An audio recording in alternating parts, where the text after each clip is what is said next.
अस्सलाम वालेकुम जी तमाम टिकटॉक दे फ्रेंड्स अनाउंसर जवार दानिशदानी दी तरफों मफ्तां बरा सलाम। अच्छा अज दी बड़ी एक और खूबसूरत वीडियो बड़ा अपना अज फेवरेट जिहा दौड़ा जनाब नू सुनाना है। उस तो पहले रुदात ते तवज्जो करसो, उम्मीद करसां कि दौड़े दा बड़ा मजा आसी। किसे आशिक नू बेली छोड़ के टुर गया ना, थियो दी याद इंजे कमला रमला हो गया।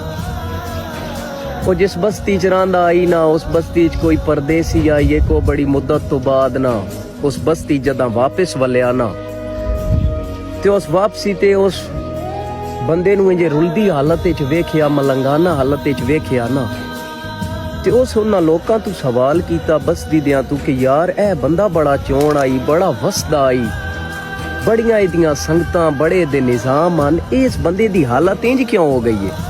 बंदिया उन्होंने दसिया यार इदा कोई एक खुद घर जिहा बेली आई, इनू ठग के ते इनू छोड़ के टुर गया।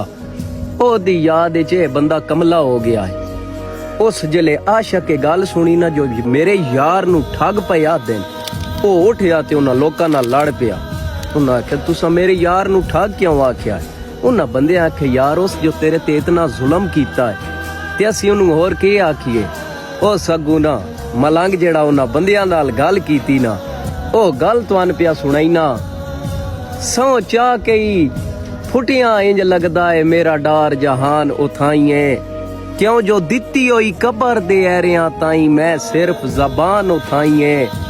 ए भी लज दियां करम निवाजियां हिन, अजां ताई ईमान उठाइए।